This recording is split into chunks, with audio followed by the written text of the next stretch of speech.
Cougar Mt for the Whittaker trailhead. And gonna do about a 4-mile loop out here, and hoping to do this in a couple hours.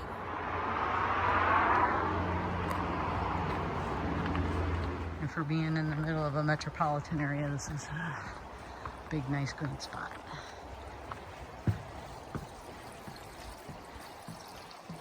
It's a bit of uphill after the bridge. This is a very popular place to hike out here early. Right, hit a little bit of flat spot. Sorry, I'm breathing heavy. Still in training. This is like our second or third hike to get in shape for the Wonderland this summer. We really gotta start doing more. I think what I'm gonna be doing an I-90 series, Cougar, Squawk Mountain, Big and Little Sigh, and Rattlesnake, and there's a few others in there. It's a bit muggy this morning. Wishing I had breakfast, so I'm already hungry. I got the trail to myself a little bit anyway. This guy's out for a morning hike too. That's how I feel like I'm moving. So we're coming up to the bridge.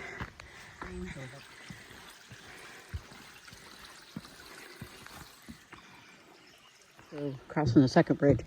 Come to a junction. If you go to the right, like shortcut across the road, you can go that way, or you can go up. We'll come out that way. So we're gonna go to the left and head uphill some more. So after you take a left and come up the hill a little bit, there's a bridge to the left, back over the street, and I'm gonna head uphill. I'm gonna gradual climb up. Should be coming to a junction pretty soon. Cougar Mountain's pretty massive in size. There's a lot of trailheads and trails in here. You may want to research and plan ahead or get familiar with one area.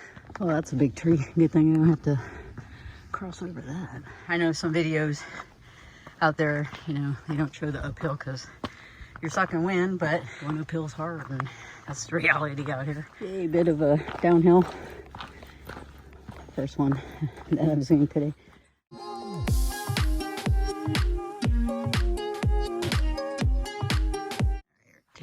Left. I think this is a marshy area where we go across a boardwalk. Yeah, here's that boardwalk we have to go through. As you can see, it's pretty muddy in here. It's more uphill. This little bugger, kind of steep in here, but that's okay. Need it for training. It's all about training right now. These little trees. Just talking about training. 2009 I did the Wonderland, and not only was I working out every day, but once a week I was on Mount Si, because that's a training mountain, and I did that religiously for months ahead of time. And did it suck? Yeah. Did it take up my time? Yeah. But you know what, when I got out there, my mindset was like, this is tough.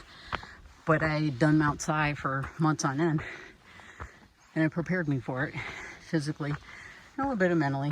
I like to train before I partake in a really big, long hike. This was a flat spot. That was a steep uphill. Gone about, I don't know, not quite a mile and a half. Been out here about half hour. We've got this junction around the corner here. Tree just threw a pine cone at me. This is the junction. So Whittaker Peak Trailhead, 1.5 miles. Longview Peak is, if you come off that junction to the left. After that sign, there's another junction here. So Shy Bear Trail takes you to a lookout, Longview Peak, and then the Wilderness, the E4 trail. So that's point 4. We're gonna head up the hill, and I've probably gone halfway to the peak up here. You can see it's pretty steep. We're getting close here. You can see the sun peeking through in the sky. Just past that same trail runner again. Guy lapped me.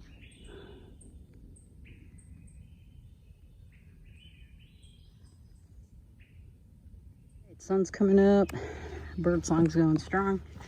Nice and peaceful here. I kind of remember a different trail off of this one that connects to the cliff trail. Oh, here we go. This is the trail we're gonna take down. Kambu, that's the Wilderness Cliff Trail. And then the peak is 0.1. So we're going straight ahead and we'll come back here and take a look. We are at the peak up here, coming into it. Sign says Jim Whittaker Wilderness Peak Trail. And this is it. So there's the register. I'll sign that. I got a little break at the top. Heading back down. Took me about an hour and 5 minutes, I think, to get it. I think it was, I can't remember, 2 miles or something, maybe 3 to the top. Pretty good for like the 3rd hike of the season, so I'll take it. Here's the sign. Go down to the left. Really like this loop because it's mostly up on the other side, and then practice your uphill, use those muscles, and then come down this side, it's downhill. Get some practice with that, get back in shape and hiking shape, and use those downhill muscles. And I am just surprised really that I was expecting hordes of people out here by now. I've passed maybe 4 people. Other than that, I've had the place to myself. Not complaining, just extremely grateful. They actually run, Metro runs a shuttle from, I believe, the Issaquah parking garage. I just recommend if you're going to come later in the day or on a weekend, take that. This would be getting close. I can see like the road down there. So, man, this is just gorgeous morning. There's a junction with no signage, so I took the left one. And you come to this little outlook with a log bench on it. Back up here a little bit. Into this junction. So the left is where that log bench is. And you gotta go right. Just came down this pretty steep switchback portion. And up ahead is the junction to the road cutoff. So here's the junction. I'll tell you, that's the Cougar Mt Connector Trail. The sign tells you Wilderness Cliff Trail, and then back to the Whittaker Trail, which we're going to hit on in about 400 feet. So off we go. This brings us back to where we were earlier this morning, where we took the left at the junction and headed up to the Wilderness Peak. Sign says back to the trailhead, half a mile. Just crossed the bridge, heading down. So here's the last bridge to the trailhead. So almost done. Just a great day hiking. Here's the bridge. And we are done. So I think that was about 4 miles.